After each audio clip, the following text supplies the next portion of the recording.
there's a reason you shouldn't believe everything that you're told in our mainstream media here in America, and it's because not that long ago, it was quietly sneaked into the passage of the NDAA that propaganda would be legal.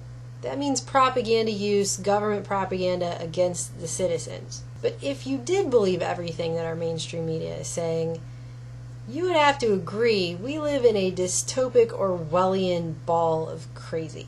While you have hordes of smartphone zombies just stumbling around in people's yards, not only standing outside my house, but looking at my house through their phones. In the CIA-linked game Pokemon Go, literally walking off of cliffs, over the edge of a bluff off of E Street. The guys fell between 50 and 80 feet down Wednesday afternoon. The San Diego Sheriff's Department says it happened because they were searching for virtual Pokemon. That's right, the guys told deputies they were playing the Pokemon Go game on their cell phones. This is our 15-year-old daughter, Autumn Deisenroth, recovering from injuries after she was hit by a car. The teenager says Pokemon Go took her across a busy intersection, wandering into dangerous power stations in some augmented reality. The stuff that's actually happening in supposed reality seems augmented. You have so many police shooting videos being released on a near daily basis that no one can even keep up with what in the hell is going on in this country anymore. While the media continues to spin this as if it's only an African American problem, it's only African Americans being shot by police, because they can no longer just play down the fact that cops are shooting lots and lots of people. The majority of people shot by cops are actually Caucasian, which is a glaring inconsistency in the whole race-baiting, race war agenda that wants to divide us amongst ourselves on race lines so we fight with each other instead of against the establishment and the elite who are clearly sucking all of the wealth out of this country. The bottom 40% of Americans barely have any of the wealth. I mean, it's hard to even see them on the chart. And they're trying to avoid a class war by pushing a race war. But the top 1% has more of the country's wealth than 9 out of 10 Americans believe the entire top 20% should have. The majority of the nation's livelihoods are being sucked right out from under them, just like that giant sucking sound Ross Perot warned us about. There will be a giant sucking sound going south. Times about a billion. And I said, well, how does it stop being disruptive? And that is when their jobs come up from $1 an hour to $6 an hour and ours go down to $6 an hour, then it's leveled again. But in the meantime, you've wrecked the country with these kinds of deals. Cops aren't just shooting people, they're also shooting pets at the wrong house, at a 5-year-old's birthday party in front of his friends. Police chief said the shooting was justified, that the dog attacked the officer coming around the house. But this video taken after the shooting shows the dog dead by the gate, not near the house. The police chief said he hadn't seen the video. And as for that warrant, well, it's for a case 10 years ago. When the first shot didn't kill Opie, the officer used a high-powered rifle to put him down. Eli Malone says he can't forget watching the officer shoot his dog. It's actually to the point that other countries like the United Arab Emirates and the Bahamas are issuing official travel warnings to their citizens because America is a dangerous police state and the world is aware of it. When Case Western Reserve University recently agreed to house 1,900 officers for security at the RNC, the campus essentially had to close down for the week because the students felt unsafe. They felt unsafe at a location that had 1,900 officers housed at it. That should be like the safest place in America, really, if you think about it in superficial terms, and they felt unsafe. And just to go ahead and prove all those people wrong who say, but if I'm not doing anything wrong, I don't have anything to worry about. As long as I got my hands up, they're not going to shoot me. This is what I'm thinking. They're not going to shoot me. Wow, was I wrong? You're wrong. You do have something to worry about, because police even shot an innocent man lying on the ground with his hands in the air after he told them he was a behavioral therapist, and his autistic client holding a toy truck had wandered away from their group home and was unarmed. A 911 caller Monday reported that someone with a gun was threatening suicide, and when police arrived, guns drawn, the therapist talking to the officers.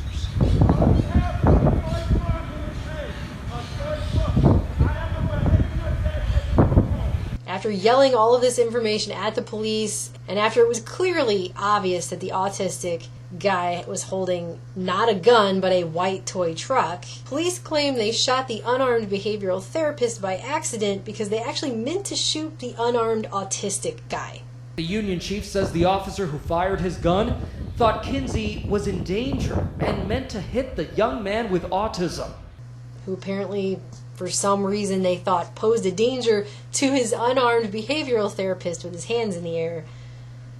Sir, why did you shoot me? In his words to me, he said, I don't know. The moral of the story is, if you run away from police, you're probably going to get shot. If you stay and comply because you're innocent and you did nothing wrong, you might also get shot.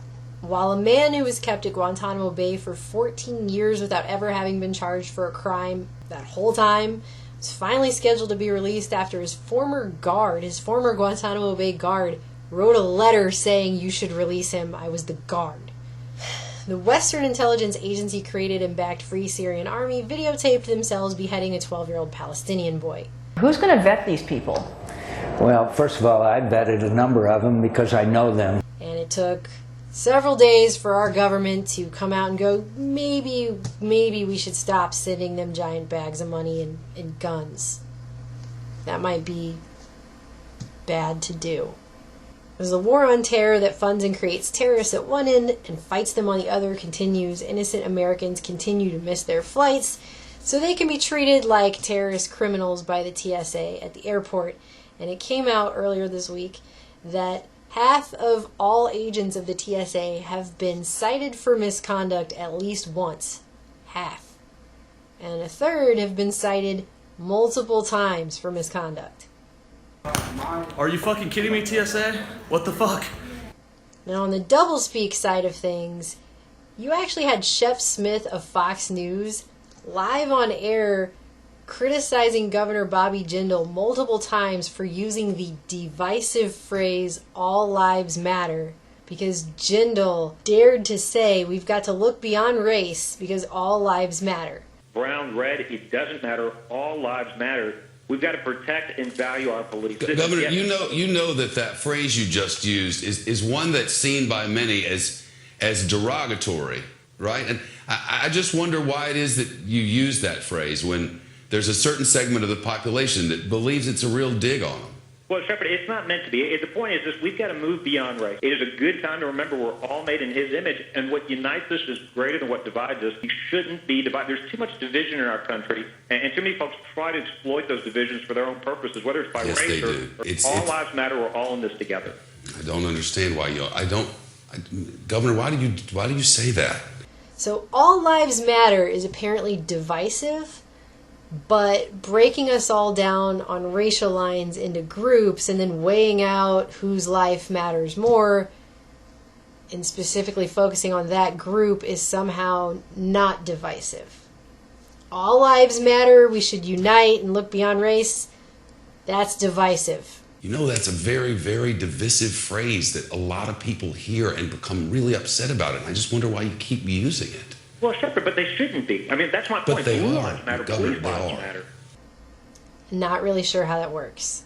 Meanwhile, actress Charlize Theron used her speech at the 21st International AIDS Conference in South Africa to let people know that HIV is actually transmitted by racism and sexism and homophobia. HIV is not just transmitted by sex. It's transmitted by sexism, racism, poverty, and homophobia. So, next time you think about saying something about how all the women need to get back in the kitchen, just realize you may be transmitting HIV, according to actress Charlize Theron. Although she wasn't actually clear on whether or not you transmit it to the people that you're being sexist against, or if you get it because you're sexist, or if you're racist. I don't know. She didn't actually explain or clarify, just not really sure exactly how that works. And as schools increasingly become places where kids are taught, engineered, trained that they're not allowed to make any decisions whatsoever without the permission of authority. We turned it into a teaching moment and taught them that even if you don't agree with it or don't understand it, you must respect authority. A school in Sydney, Australia banned clapping at assemblies because it might upset sensitive people, but they will allow silent cheers instead. A release issued by the school stated that kids could be free to punch the air, pull excited faces, and wriggle about on the spot. That is, of course, until punching the air gets banned for promoting violence. Pulling faces gets banned by people who get offended by pulling faces.